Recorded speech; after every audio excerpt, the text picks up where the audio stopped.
I often sit and feel the sun, embrace the wind, contemplate the unknowns of the purpose within.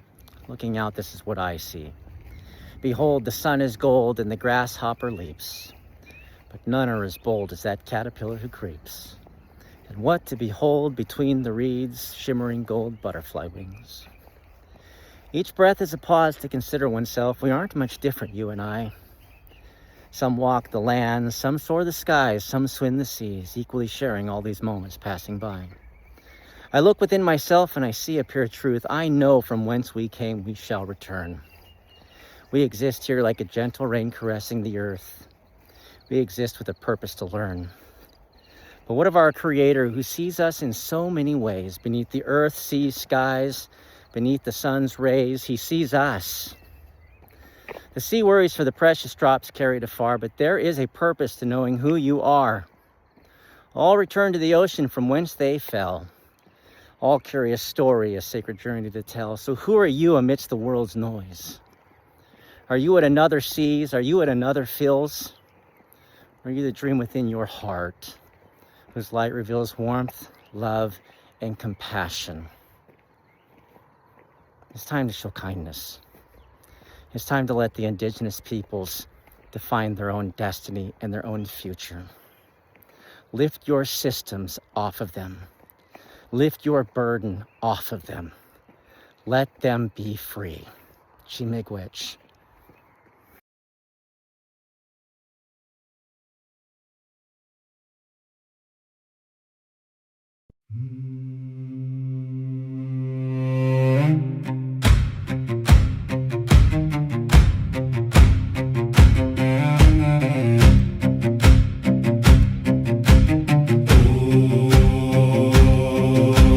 After he had seen many Pharisees and Sadducees coming among the multitudes, going out to him to be purified in the Jordan, he said to them, "You brood of vipers, seed of the ancient serpent, who taught you to flee from the final wrath to come.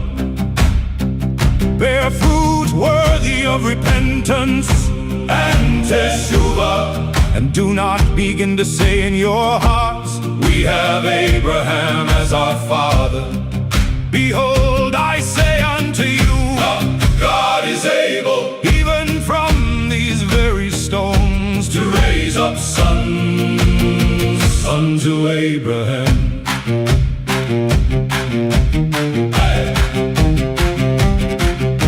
Behold, the axe has already reached the root of the tree. Therefore every tree that does not bear good fruit shall be cut down and cast into the fire. You brood of vipers, seed of the ancient serpent, who taught you to flee from the final wrath to come. Bear fruit worthy of repentance and teshuvah, and do not begin to say in your hearts, we have Abraham as our father. Behold, I say unto you, God is able, even from these very stones, to raise up sons unto Abraham.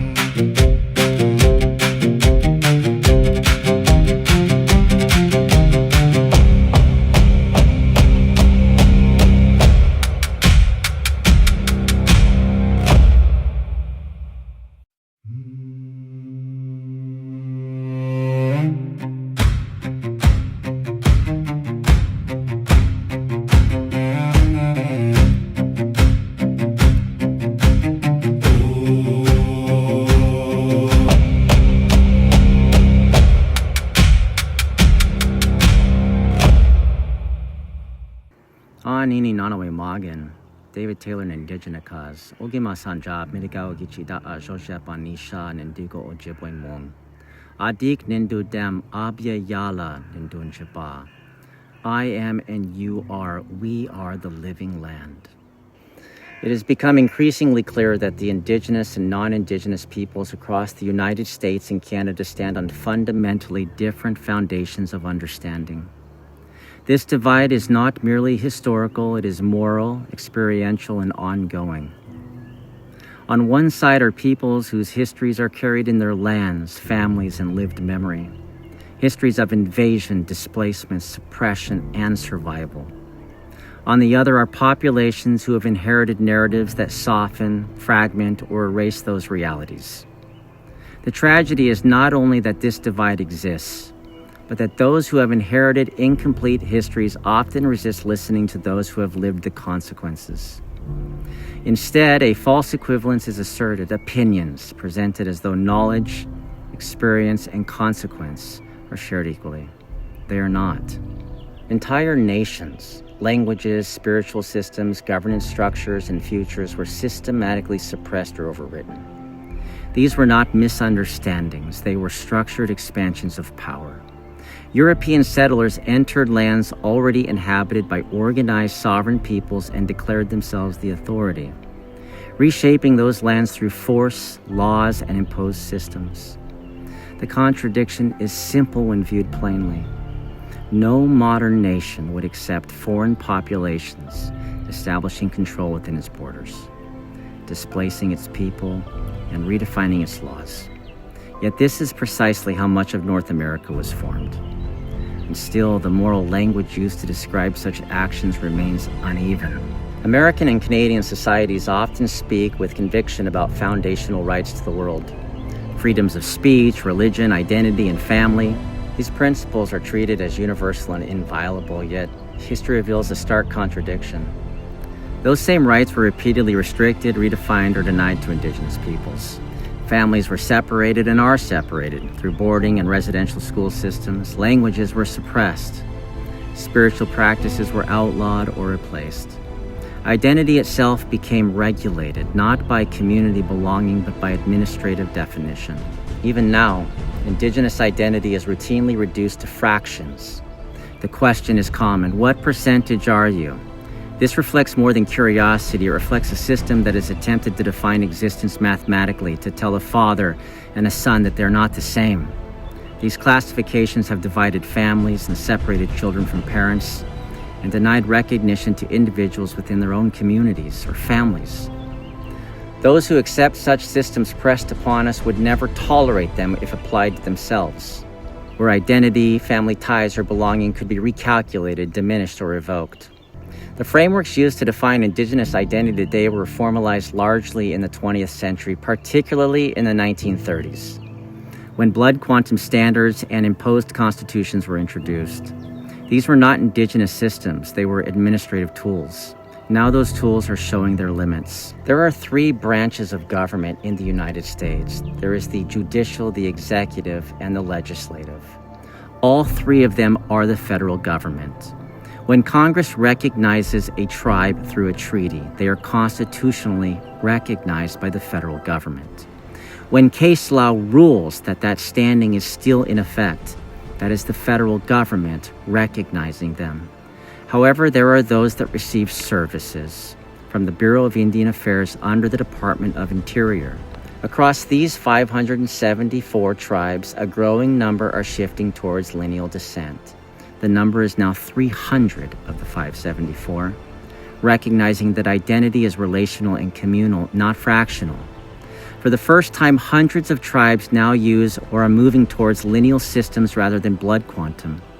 This shift makes something unavoidable. Identity was never meant to be reduced to arithmetic. At the same time, tribes still bound by blood quantum systems face difficult realities. Some must revisit earlier roles or adjust calculations simply to prevent the legal disappearance of their own people across generations. This reveals the deeper truth that these systems were not designed to sustain Indigenous nations, yet they continue to define them. For Indigenous nations that predate modern borders, such as the Anishinaabe, who bridged the international border between Canada and the United States, the contradictions deepen further. These peoples existed as unified nations long before the United States or Canadian border was imposed. Today, however, identity is mediated through separate national systems. A person recognized in Canada may be denied status in the United States even though they're family or cousins or brothers and sisters and vice versa. In some cases, identity is effectively reduced by geography, as if belonging itself can be divided by a line on a map. Families that once moved freely across their homelands north to south now face increasing surveillance, legal barriers and deterrence, and many avoid crossing altogether due to repeated scrutiny. Families that once moved freely across their own homelands now face increasing surveillance, legal barriers, and deterrence. Many avoid crossing altogether, and they just simply don't want the repeated scrutiny. The result is a quiet fragmentation of families and communities that were never meant to be separated. The legacy of the 1950s is determination policies, and they continue to shape this reality. Entire tribes were stripped of recognition, often for lacking cohesion, despite that fragmentation being the direct result of earlier federal policies. They create a problem and then blame you for it. Communities were first disrupted, then judged for being disrupted. Today, that history echoes in public discourse. Terms like pretendian are used to question identity, often without acknowledging that records and recognition and continuity were deliberately destabilized. What appears as inconsistency is frequently the product of imposed systems, not self-definition. At the same time that Indigenous identity is regulated and questioned, it's also flattened. Indigenous peoples are routinely grouped together as a single category: Indians, Natives, or Indigenous, as though they represent one culture, one history, one voice, one migration. This erasure ignores the reality of hundreds of distinct nations, each with its own language and governance, spirituality, and history. No one would claim that Europe is a single people, or that Africa or Asia can be reduced to one identity. Yet Indigenous North experience is often treated precisely that way. Then, once flattened into a single category, that diversity is used against them. Differences between tribes are used to dismiss their voices. One community's experience is used to undermine another's. Variation becomes contradiction, and contradiction becomes justification for disbelief. The same diversity ignored at the beginning is weaponized at the end, and it's unacceptable. It's a circular logic. Reduce many nations into one, then dismiss them for not all being the same. I need you to stop and reflect. Across an entire hemisphere, from the Arctic to the southernmost regions of the Americas, Indigenous peoples face limitations on their languages, identities, governance systems, and family structures. This is not a reflection of fragmentation. It's the result of continuous pressure to standardize and assimilate or disappear. Indigenous peoples are frequently told to accept reality as it stands, to assimilate, move forward, and stop resisting. But assimilation in this context is not neutral. It is not simple participation. It's the expectation that identity and sovereignty and memory must be set aside to fit within systems built without our consent. At the same time, Indigenous communities continue to be engaged by outside institutions, including religious ones, in ways that generate visibility, authority, and financial benefit that does not always translate into meaningful change within those communities. And this pattern persists into the present. As recently as 2025, Maya and Anishinaabe leaders opened their communities, their spiritual leaders, to outside religious groups, including the Church of Jesus Christ Bickertonite. We did this in good faith, allowing shared events, participation, and documentation. And these interactions contributed to fundraising efforts reportedly exceeding $1 million. Yet control over how these engagements were represented and used later became externally defined, with implications that may not have been fully understood at the outset. When disagreements exist on what occurred, we're told that only their side of the crash is acceptable.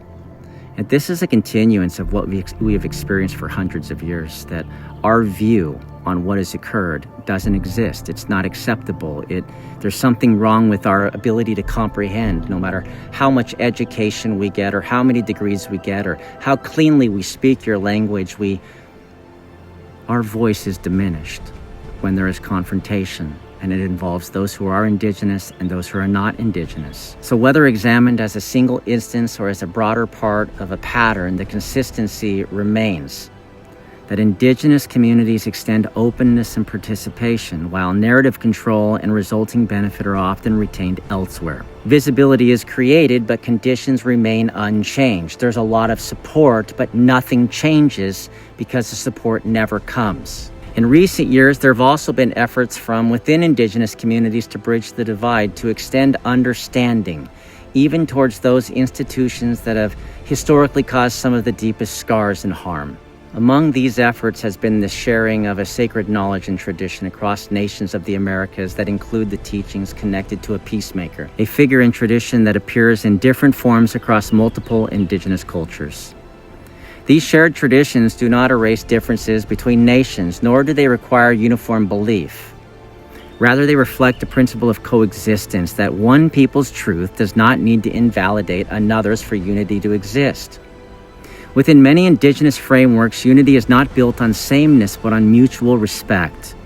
Truth is not enforced through exclusion, it is honored through recognition. There is an understanding that people are accountable for what they receive and how they respond to it. The act of sharing knowledge, especially sacred or historical knowledge, is therefore a large act of trust. Yet even in these efforts towards openness, a familiar pattern has emerged. While Indigenous communities have been willing to share their traditions, histories, and perspectives in good faith, they often encounter resistance when asserting those truths as valid in their own right. Some institutions, including churches that maintain their own historical claims and records, have challenged, dismissed, or attempted to discredit Indigenous traditions. Even when those same institutions cannot produce original sources to substantiate their own narratives to the same standard, this creates another layer of contradiction. The freedom to believe, to interpret history, and to speak one's truth is strongly defended within the American and Canadian societies. Yet Indigenous peoples continue to encounter resistance when exercising those same rights. Their traditions are scrutinized in ways that others are not. Their voices are questioned in ways that others are not. The result is not dialogue and equal footing, but an imbalance in whose truth is allowed to stand without challenge, and whose must continually prove itself. And so even in moments meant for reconciliation and mutual understanding, the underlying issue remains visible. The right of Indigenous peoples to define, preserve, and to speak their own truths is still not consistently recognized in the same ways that others expect for themselves. If the rights to identity, family, faith, and voice are truly inalienable, they must be applied consistently. Yet the reality remains, identity is quantified. Families have been and are being divided. Languages have been and are being suppressed. Movements have been and are being restricted. Recognition has been granted, then removed, and re-granted or questioned. What, are you an Indian one day and then not the next and then again? Who are you people? Indigenous peoples are told to accept, to assimilate, to move forward without resolution. Until that contradiction is addressed honestly, the language of universal rights will remain incomplete. Because what is being asked is not adaptation. It is acceptance of a framework that has never applied its own principles equally. There is no chart that any colonial government can produce that can capture what was lost or what remains. What is documented already reveals a consistent pattern: displacement, resistance, suppression, reinterpretation. And yet, despite every system designed to reduce, erase, or redefine us, Indigenous nations endured, carry forward identity, memory, and continuity that no imposed framework has been able to extinguish, and these are found more so outside of the United States. What makes this even more striking is the scale. This is not a single people nor a small region being misunderstood. It is an entire hemisphere. From the Arctic to the southern reaches of the Americas, Indigenous peoples have faced variations of the same pattern. Their voices questioned, their histories filtered, their identities redefined by others. In effect, a vast network of nations and millions of people across generations have been collectively spoken over, rather than listened to. The issue is not about whether Indigenous voices exist, it's whether they are allowed to stand on their own authority without being reduced, challenged, or reshaped to fit external narratives. We will not accept a future defined entirely by the past actions of others. The migrations of peoples from Europe into the Western Hemisphere was accompanied by displacement, violence, and systems that left Indigenous nations outnumbered on their own lands. We are economically marginalized through generations of dispossession and policies that support the same today. But that history does not grant permanent authority to the one side over the other. This is not forever. Restoration cannot mean dominance. It must mean coexistence. You must reflect on the 1701 Treaty of Montreal, the great peace where we agreed to bind all generations forever into the bands of unity, tolerance, and respect. Coexistence must mean finding a way to live side by side, where Indigenous nations retain the right to speak for themselves, their faiths to speak for themselves, the individual to define their own identity, and to make decisions about their own futures without external pressure determining the outcome in advance. A just future is not where one history prevails over another, but one where neither is silenced. Chi-miigwech, thank you from my heart. Gigabamin Meniwa'a, we'll speak soon. Bamapi.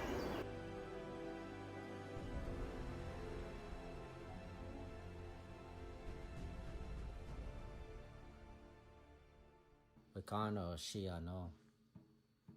Where we Kanian, Meshia Kink, Suya Kink. Pei Yamia Koya na Kink, where Que Nink, Pesi, me witwan. Where Que Nink, ke to Nink, etowa. Misha Quat, ni yo. Me Ke Yi, Nink te, Ayea Ban, in the Bibitan, in the Bemiko, Noa Wimiko, Manadu Yana Ninikan.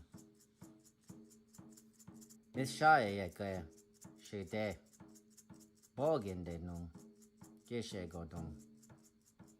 Kamene, Donk, Geshe Goya Dong, Dibiga Donk, Gayaye. A pege Dawunk, Pawe, Kevin Dega Yonk. A Hawa me David. A Hawa me David. A Hawa me David. Kinani he, Kinani we, Manadu. Kinana wine, Kinana wine, Kinana wine, Manadu ahik. Kinana wine, Kinana wine, Kinana wine, Manadu ahik. Kinana wine, Manadu ahik.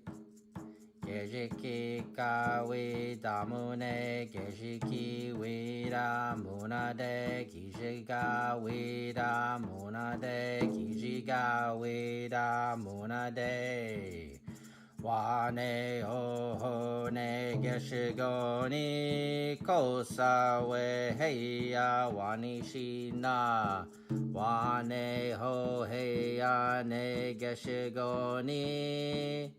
Wane oh hey ne geshigoni, Kosa we ne wanishina ha. Wane oh hey ne geshigoni, Wichihina ne yakoho. Ne wichinan, wichinina ne koho. Ne wichinan, wichinan ne koho. Uani mawe ahini mawe ne gwich. Uani mawe ne gwich. Naninde heya heyo ya ne sheme ya ne heyo na hime ya ne he. Manadu he ne medawi when she ho ne se he. When she ne se he. Misha koti ne bewa ne nibinji manadu iya ni. Kemine he anu we ansho we menodi ki manadu. Shingwe odi, shingwe odi, shingwe odi.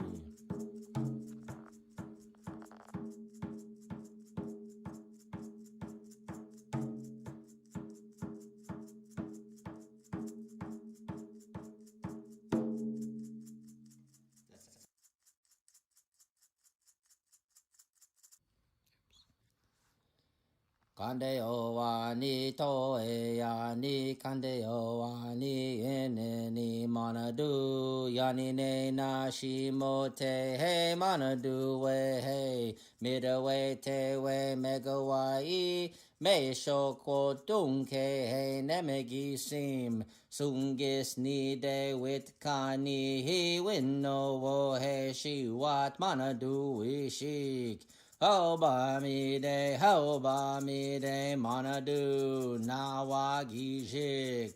Ni we wa a de, imine, one, manadu, wikani, mide yo. Hani ne kumi ne kani, hani ne kumi ne kani.